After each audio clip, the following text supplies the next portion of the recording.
Isang matagumpay na operasyon laban sa illegal na droga ang isinagawa nito lamang September 9, 2024 sa Barangay Salvacion, Rizal Occidental, Mindoro.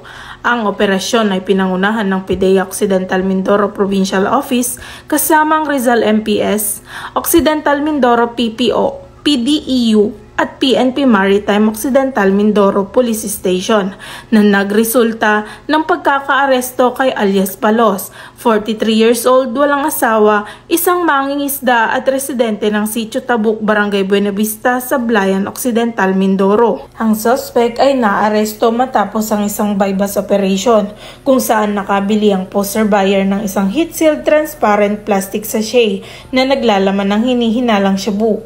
Bukod dito, nakumpiska rin ng 4 na heat-sealed transparent plastic sachet na naglalaman ng pinaghihinalaang illegal na droga. Na-recover din ang isang piraso ng tunay na 1,000, isang itim na Redmi touchscreen cellphone at isang Motorstar na itim na walang plaka. Samantala, ang suspect ay kasalukuyang nasa kustudiya na ng Rizal MPS para sa tamang disposisyon.